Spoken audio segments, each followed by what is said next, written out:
ಎಲ್ಲರಿಗೂ ನಮಸ್ಕಾರ ರೀ. ಹೆಂಗದಿರಿ? ನಾನು ಶ್ವೇತಾ. ಜಗತ್ನಾಗ ನಡೆದಿರೋ ಸುದ್ದಿನ ನಮ್ಮ ಉತ್ತರ ಕರ್ನಾಟಕ ಭಾಷೆದಾಗ ಹೇಳಲಿಕ್ ಬಂದೀನಿ. ಮಸ್ತ್ ಚಾ ಕುಡ್ಕೋತ ಖಡಕ್ ಮಿರ್ಚಿ ಮಂಡಕ್ಕಿ ನೋಡ್ರಿ. ಮೊದಲನೇದಾಗಿ ಎಲ್ಲರಿಗೂ ನವರಾತ್ರಿ ಹಬ್ಬದ ಹಾರ್ದಿಕ ಶುಭಾಶಯಗಳ್ರಪ್ಪ.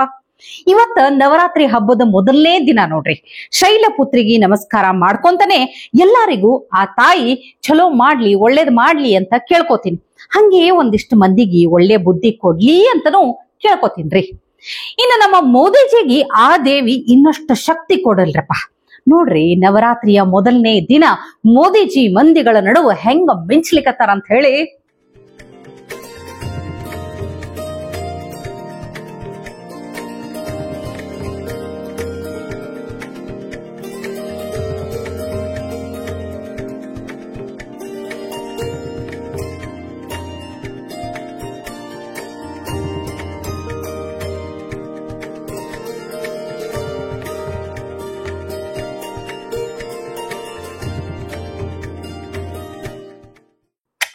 ಎಲ್ಲಿ ಹೋದ್ರೂ ಮೋದಿಜಿದೆ ಹವಾ ನೋಡ್ರಿ. ಯುವ ಶಕ್ತಿ, ನಾರಿ ಶಕ್ತಿ, ಎಲ್ಲಾ ಶಕ್ತಿಗಳು ಮೋದಿಜಿ ಜೊತೆಗಿರು ಮುಂದ ದುಷ್ಟ ಶಕ್ತಿಗಳು ಏನ್ ಮಾಡ್ಲಿಕ್ಕೆ ಆಗ್ತದ? ಬಿಡ್ರಪ್ಪ. ಈ ರಾಹುಲ್ ಗಾಂಧಿ ಅದಾರಲ್ರಿ, ಅಯ್ಯ ಅಕ್ಕೇನಪ್ಪ ದುಷ್ಟ ಶಕ್ತಿ ಅಂತ ಹೇಳದ್ ಕೂಡ್ಲೇನೆ ರಾಹುಲ್ ಗಾಂಧಿ ಹೆಸರು ತೆಗಿಲಿಕ್ಕತ್ತಾರಲ್ಲ ಅಂತ ತಪ್ಪಾಗಿ ತಿಳ್ಕೊಳಿಕ್ ಹೋಗ್ಬೇಡ್ರಿ. ಮತ್ತ ನೀವಾಗೇ ಹಂಗ ತಿಳ್ಕೊಂಡ್ರಿ ಅಂದ್ರ ಅದಕ್ಕೆ ನಾ ಜವಾಬ್ದಾರಿ ಅಂತೂ ಅಲ್ವೇ ಅಲ್ಲ. ನಾ ಏನ್ ಹೇಳಕ್ ಹೊಂಟಿದ್ಯಾ ಅಂದ್ರ, ಈ ರಾಹುಲ್ ಗಾಂಧಿ ಅವರಿಗೂ ನವರಾತ್ರಿ ಹಬ್ಬ ನೆನಪ ಆಗ್ಬಿಟ್ಟದ. ಆಶ್ಚರ್ಯ. ಟ್ವಿಟರ್ನ್ಯಾಗ ಎಲ್ಲರಿಗೂ ನವರಾತ್ರಿ ಶುಭಾಶಯ ಹೇಳಾರ. हिंदू धर्म में शक्ति शब्द होता है. हम शक्ति से लड़ रहे हैं, एक शक्ति से लड़ रहे हैं. ಇಂಥವ್ರು ಇವತ್ತ ನವರಾತ್ರಿ ಹಬ್ಬಕ್ಕ ಶುಭಾಶಯ ಹೇಳಲಿಕ್ಕತ್ತಾರ ನೋಡ್ರಿ. ಹೆಂಗದಂದ್ರೀಗ ಯಾವಾಗ್ಲೂ ಬೇಟೆ ಆಡುವಂತ ರಾಜ ಒಬ್ಬ ಪ್ರಾಣಿ ಹಿಂಸೆ ಮಹಾಪಾಪ ಅಂದ್ರಂತ. ಹಂಗಾಯ್ತು ನೋಡ್ರಿ ರಾಹುಲ್ ಗಾಂಧಿ ಅವ್ರ ಕತಿ. ಹೋಗ್ಲಿ ಬಿಡ್ರಿ ಪಾಪ. ಈಗ ಬಹಳ ಮುಖ್ಯವಾದ ವಿಷಯ ಏನಂತಂದ್ರ, ಇಂಡಿಯಾ ಪಾಕಿಸ್ತಾನ ಮ್ಯಾಚ್ ಇಂದು. ಅದ ಮ್ಯಾಚ್ನಾಗ ಶೇಕ್ ಹ್ಯಾಂಡ್ ಕೊಡ್ಲಾರ್ದೆ ಪಟ್ ಅಂತ ಡೋರ್ ಕ್ಲೋಸ್ ಮಾಡ್ಕೊಂಡು ಹೋಗಿ ಇನ್ಸಲ್ಟ್ ಮಾಡಿದ್ದನ್ನೇ ಇನ್ನ ಜೀರ್ಣಿಸ್ಕೊಳ್ಳಕ್ಕಾಗಿರ್ಲಿಲ್ಲ. ಅದೇ ಇನ್ನ ಡೈಜೆಸ್ಟ್ ಆಗಿರ್ಲಿಲ್ಲ ಪಾಕಿಸ್ತಾನಕ್ಕೆ. ಹಿಂಗಾಗಿ ಈ ಸಲ ನಾವು ಇಂಡಿಯಾ ವಿರುದ್ಧ ಗೆಲ್ತೀವಿ ಅಂತ ಹೇಳಿ ಬಂದ್ ಬಿಟ್ಟಿದ್ರು.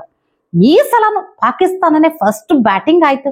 ಮೊನ್ನೆ ಅಭಿಷೇಕ್ ಶರ್ಮಾ ಬ್ಯಾಟಿಂಗ್ ನೋಡ್ಕೊಂಡು ಹೋದವ್ರು ಅವ್ರು ಹಂಗೆ ನಾನು ಹೊಡಿತೀನಿ ಅಂತ ಹೇಳಿ ಬಂದವರೆಲ್ಲ ಬೀಸಿದ್ದು. ಅವ್ನ್ ಯಾರೋ ಫರ್ಹಾನ್ ಅಂತ ನೋಡ್ರಿಪ್ಪ, 45 ಬಾಲಿಗೆ 58 ರನ್ ಹೊಡ್ಕೊಂಡು ಅದೇನೋ ಬಂದೂಕ್ನ್ಯಾಗ ಫೈರ್ ಮಾಡೋ ತರ ಪೋಸ್ ಕೊಟ್ಟ ನೋಡ್ರಿ.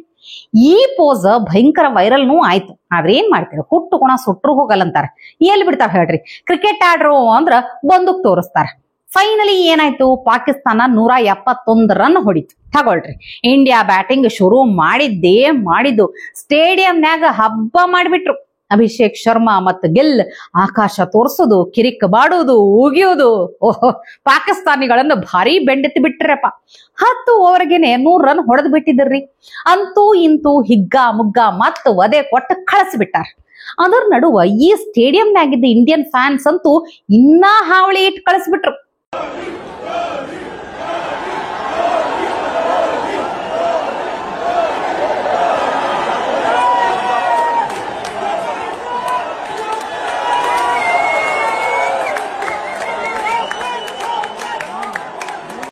ಅಂತೂ ಮ್ಯಾಚ್ ಗೆದ್ದಾಯ್ತು.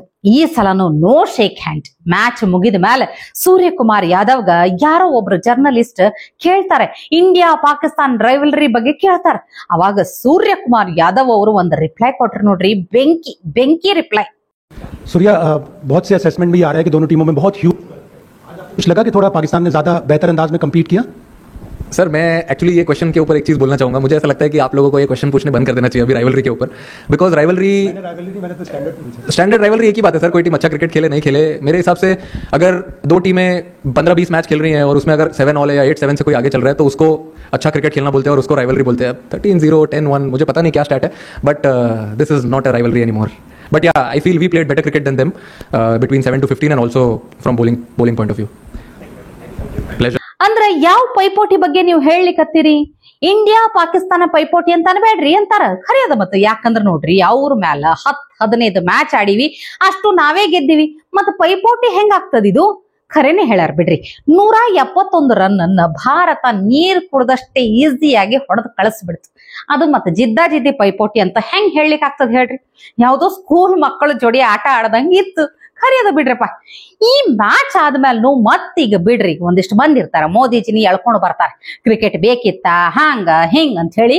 ಅಂಥ ಅತೃಪ್ತ ಆತ್ಮಗಳಿಗೆ ಶಾಂತಿಯನ್ನ ಕೋರುತ್ತಾ ಆಲ್ ರೈಟ್ ಮುಂದಕ್ಕೆ ಹೋಗೋಣ.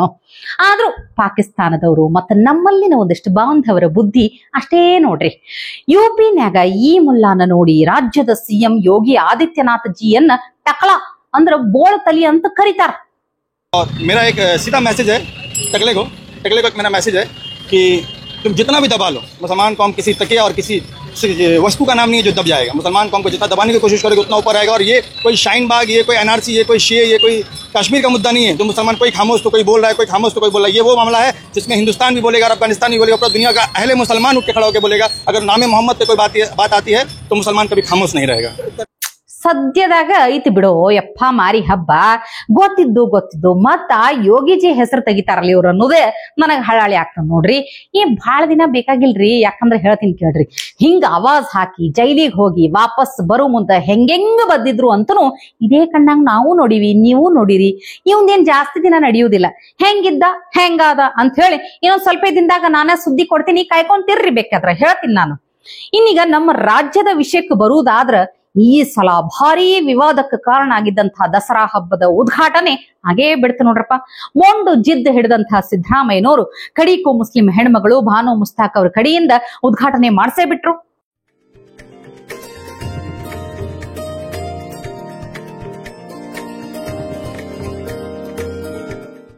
ಒಂದಿಷ್ಟು ಮಂದಿ ಅದೇನೋ ಹಳದಿ ಸೀರೆ ಮಲ್ಲಿಗೆ ಹೂ ಮುಡಿದು ಬಂದ ಭಾನು ಮುಸ್ತಾಕ್ ಅವರನ್ನ ಹೊಗಳುದು. ಮೂರ್ತಿ ಪೂಜೆನೇ ನಿಷೇಧ ಅಂತಿರ್ಬೇಕಾದ್ರ ಭಾನು ಮುಸ್ತಾಕ್ ಅವರು ಬಂದು ಮೂರ್ತಿಗೆ ಹೂವನ್ನ ಹಾಕಿದ್ರಲ್ಲ, ಬಿಡ್ರಿ ಅಷ್ಟ ಸಾಕ್. ಫೈನಲಿ ಅವರೇ ಸ್ವತಃ ಮೂರ್ತಿ ಪೂಜೆನ ಒಪ್ಕೊಂಡಂಗ ಆಯ್ತಲ್ಲ. ಆಯ್ತು ಬಿಡ್ರಪ್ಪ. ಇದೆಲ್ಲ ಅಲ್ರಿ, ಇದ್ರಕ್ಕಿಂತ ಟ್ರೆಂಡ್ ಆಗಿದ್ ಏನು ಗೊತ್ತಾ? ನಮ್ಮ ಸಿದ್ದರಾಮಯ್ಯನವರ ಮೊಮ್ಮಗ ಏನೋ ರಾಜಕೀಯಕ್ಕ ಎಂಟ್ರಿ ಕೊಡುವಂತ ಸುದ್ದಿ ಅದಂತ. ಇನ್ನ ಅದಕ್ಕಿನ್ನ ಮಜಾ ಏನಂದ್ರ ಸಿದ್ದರಾಮಯ್ಯನವರ ಮೊಮ್ಮಗ ಸಿದ್ದರಾಮಯ್ಯವ್ರ ಬಾಜುದಾಗೆ ಸೋಫಾ ಮೇಲೆ ರಾಜ ಕುಂತಂಗ ಕುಂತು ಬಿಟ್ಟಿದ್ರು. ಆದ್ರೆ ಇಲ್ಲಿ ಯಾವಾಗ್ಲೂ ಕೂಲಿಂಗ್ ಗ್ಲಾಸ್ ಹಾಕೊಂಡು ಮೋದಿಜಿಗೆ ಬೈಯುವಂತಹ ಸಂತೋಷ್ ಲಾಡ್ ಅವರು ಇವ್ರ ಮುಂದೆ ಕೈ ಕಟ್ಕೊಂಡು ನಿಂತು ಬಿಟ್ಟಿದ್ರು. ಛೇ ಸಂತೋಷ್ ಲಾಡ್ ಅಂದ್ರೆ ಇಷ್ಟೇನ್ರಿ? ಯಾರ್ರಿ ಅವ್ರ? ಸಿದ್ದರಾಮಯ್ಯ ಅವರ ಮೊಮ್ಮಗನಿಗಿನ ಕಡಿಮೆ ಆಗ್ಬಿಟ್ರ ಅವ್ರ ಮುಂದ ಹಿಂಗ ನಿಂತ್ಕೊಳ್ಳೋದರ್ದು ಬಂತಲ್ಲ ಅನ್ನೋದೇ ಬಹಳ ಮನಸ್ಸಿಗೆ ಹತ್ತುವಂತ ವಿಚಾರ ನೋಡ್ರಿ. ಆದ್ರೆ ಏನ್ ಮಾಡ್ತೀರಿ, ಈ ಫೋಟೋ ನೋಡಿದ ಮ್ಯಾಲ ಇನ್ನ ಸಂತೋಷ್ ಲಾಡ್ ಅವ್ರು ಎಲ್ಲೇ ಮಾತಾಡಿದ್ರು ನಂಗೂ ಬರ್ತಿರ್ಬೇಕ ಅನಿಸ್ತದ. ಮತ್ತೇನ್ರಿ, ಈ ಫೋಟೋ ಹಾಕಿ ಸಂತೋಷ್ ಲಾಡ್ ಅವರನ್ನ ಟ್ರಾಲ್ ಮಾಡ್ಲಿಕ್ಕೆ ಹತ್ತಿದ್ರ ಆ ಕಡೆ ಅಮಿತ್ ಶಾ ಮತ್ತ ರಾಜನಾಥ್ ಸಿಂಗ್ ಅವರು ಮೋಹನ್ ಭಾಗವತ್ ಅವ್ರ ಮುಂದೆ ನಿಂತಿರೋದನ್ನ ಆ ಫೋಟೋನ ಹಾಕ್ಲಿಕ್ಕತ್ತಾರ. ಎಂಥ ಕಾಮಿಡಿ ಅಂತೀನಿದ. ಅಮಿತ್ ಶಾ ಮತ್ತ ರಾಜನಾಥ್ ಸಿಂಗ್ ಅವರಿಗೆ ಮೋಹನ್ ಭಾಗವತ್ ಅಂದ್ರೆ ಯಾರು? ಗುರುಗಳಿದ್ದಂಗ. ಗುರುಗಳ ಮುಂದ ಹಿಂಗ ತಗ್ಗಿ ಬಗ್ಗಿ ನಿಂತು ಗೌರವ ತೋರಿಸುದು ಅಂದ್ರ ಅದು ನಮ್ಮ ಸಂಸ್ಕೃತಿ ರಪ್ಪ. ಗುರುಗಳು ಬಂದ್ರೂನು ವೀಕೆಂಡ್ ವಿತ್ ರಮೇಶ್ ಕಾರ್ಯಕ್ರಮದಾಗ ಕುರ್ಚಿ ಸಹಿತ ಬಿಟ್ಟು ಕೊಡ್ಲಾರ್ದೆ ಕುಂತ್ಕೊಳ್ಳುದು ನಮ್ಮ ಸಂಸ್ಕೃತಿ ಅಲ್ಲ.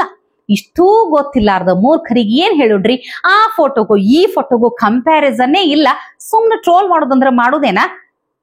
ಇವತ್ತಿಗೆ ಸುದ್ದಿ ಸಾಕಲ್ಲ, ನಾಳೆ ಇಂಥವೇ ಮತ್ತೊಂದಷ್ಟು ಸುದ್ದಿ ತರ್ತೀನಿ. ಚಹಾ ಇಟ್ಕೊಂಡು ಮಿರ್ಚಿ ಮಂಡಕ್ಕಿ ನೋಡ್ಲಿಕ್ಕೆ ಕಾಯ್ಕೊಂಡಿರ್ರಿ. ಟಿವಿ ವಿಕ್ರಮ, ದೇಶ ನಿಮ್ಮ ಕೈಯಲ್ಲಿ. ಈ ಕಾರ್ಯಕ್ರಮ ನಿಮಗೆ ಇಷ್ಟ ಆಗಿದ್ದಲ್ಲಿ ಲೈಕ್, ಶೇರ್ ಹಾಗೂ ಕಮೆಂಟ್ ಮಾಡಿ. ಟಿವಿ ವಿಕ್ರಮದ ಕಾರ್ಯಕ್ರಮಗಳನ್ನು ನಿರಂತರವಾಗಿ ವೀಕ್ಷಿಸಲು ಸಬ್ಸ್ಕ್ರೈಬ್ ಮಾಡಿ, ಬೆಲ್ ಐಕನ್ ಒತ್ತಿ.